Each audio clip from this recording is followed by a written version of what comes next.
Mais um momento do projeto CEA em casa. Não jogue fora o óleo de cozinha usado. Bote numa garrafinha com tampinha e traga aqui para nossa casa, deixando no pátio. Assim, você vai estar colaborando com o projeto social de nosso CEA e também com o nosso meio ambiente. Contamos com você. E agora, Conceição Dória, com o tema As Virtudes e os Vícios. Olá, amigos. Estamos novamente de volta a esta casa de humildade e amor, que se preocupa cada vez mais com seus trabalhadores, para que assim a gente possa continuar no mundo, vivendo no mundo, mas sendo aqueles filhos de Deus aos quais o Pai espera que assim nós sejamos.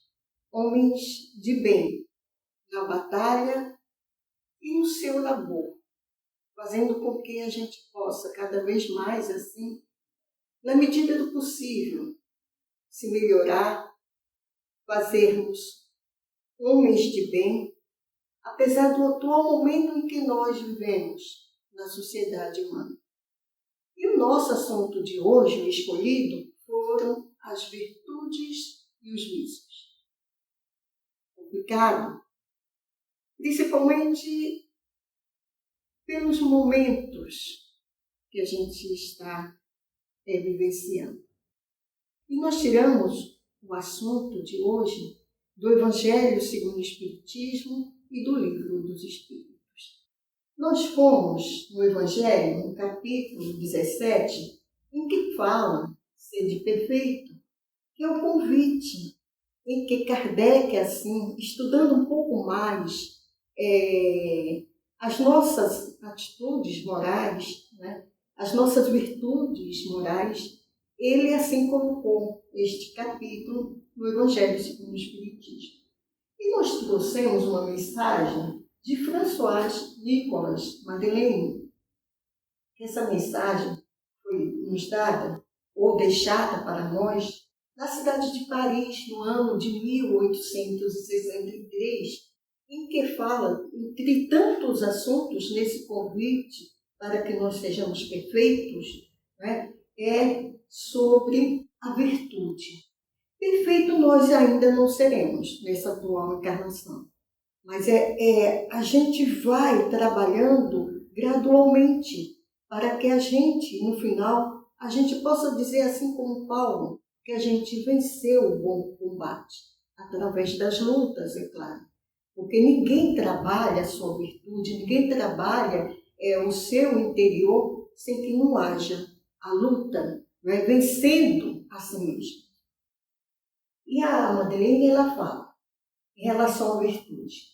A virtude, no mais alto grau, é o conjunto de todas as qualidades essenciais que constituem o homem de bem. Mas qual seria esse verdadeiramente homem de bem?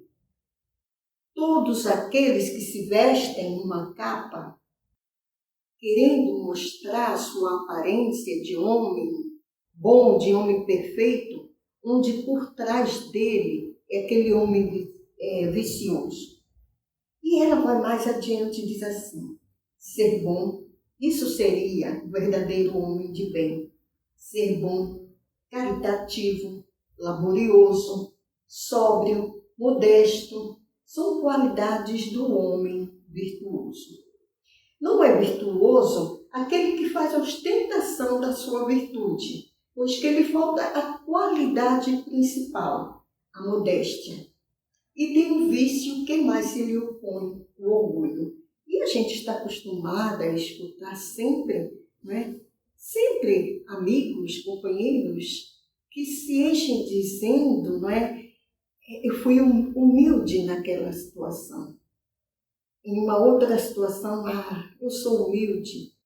Ou seja, se auto-vangloria, dizendo ser uma pessoa humilde, onde muitos, observando, convivendo com aquela criatura, achando que o conhecem, não é verdade? Vê que aquela pessoa não é do jeito que ela pinta a sua imagem. E Madeleine vai mais adiante e diz: a virtude assim compreendida e praticada é que vos convido, meus filhos, a essa virtude verdadeiramente cristã e verdadeiramente espírita é que vos concito a consagrar-vos. Afastai, porém, de vossos corações tudo que seja orgulho, vaidade, amor próprio, que sempre desadornam as mais belas qualidades. Em princípio, o homem que se exalça, que ergue uma estátua à sua própria virtude, anula por esse simples fato todo o mérito real que possa ter. Ou seja, essas criaturas vão se exaltando, vão construindo pedestais, se achando mesmo aquele, né, que é aquela pessoa caridosa, que é aquela pessoa que distribui seus bens, mas por trás a gente vai ver que ele não é nada disso. É uma pessoa que verdadeiramente não se trabalha, que verdadeiramente não se autoconhece.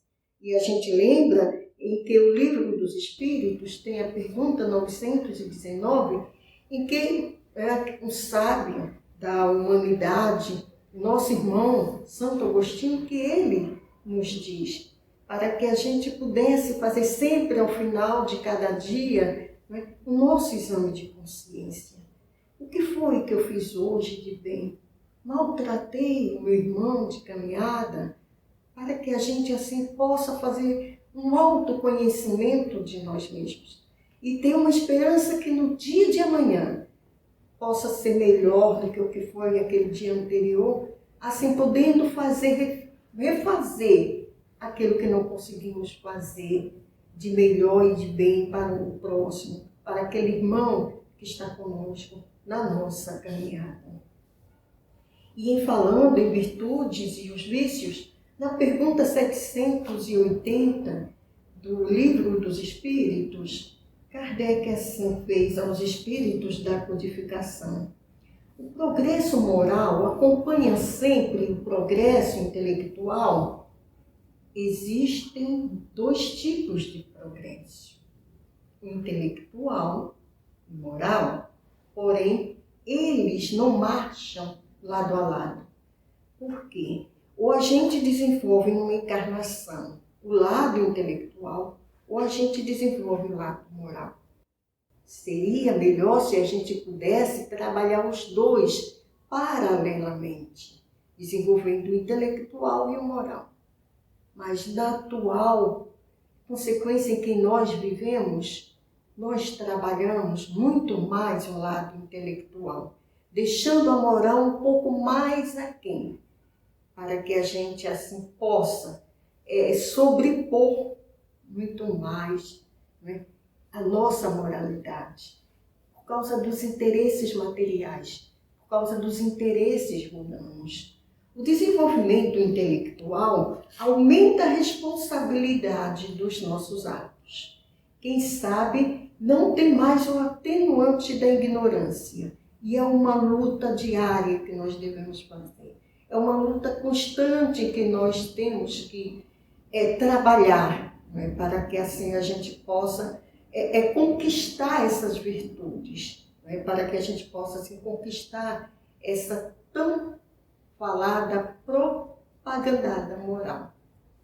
O progresso intelectual e o moral raramente andam juntos. Há muitos homens cultos e atrasados moralmente.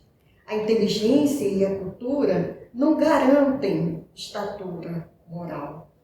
O desenvolvimento intelectual e moral são duas forças que se equilibram com o tempo. E haja tempo para isso. Não é porque a gente não procura mesmo, quando a gente desenvolve mais o lado intelectual, a gente deixa como se fosse assim para canto, né? Essa reforma interior que nós devemos estar fazendo constantemente em nossas vidas.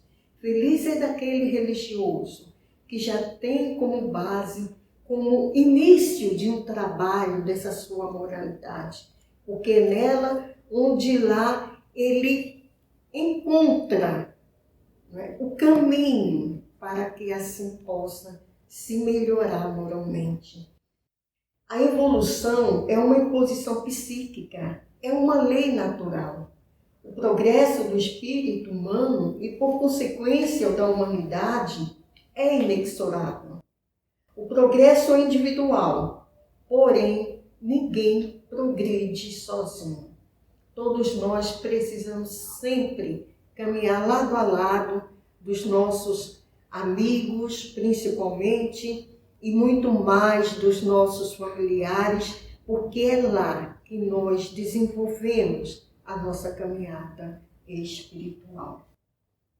E a gente assim falando, né, comentando sobre os vícios, e vai uma gama, vai uma lista de vícios que nós, até muitas das vezes, nós nos gloriamos, né, em cultivar esses vícios.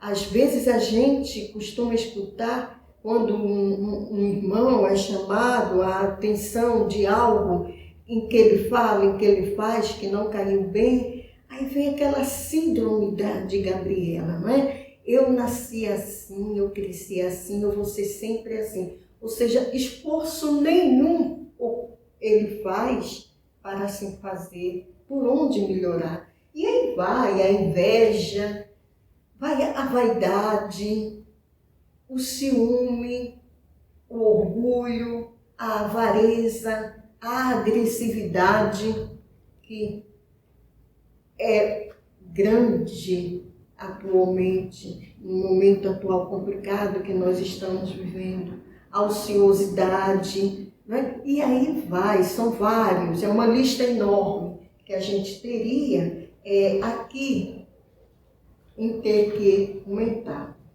E no Livro dos Espíritos, na parte 3ª, no capítulo 12 das Leis Morais, na pergunta 893, é a seguinte: qual a mais meritória de todas as virtudes? Isso Kardec se preocupando, não só com ele, que ele já era um homem de bem, um homem chamado bom senso encarnado, aquele que trabalhou para deixar para nós esse legado de conduta moral para todos nós na sociedade.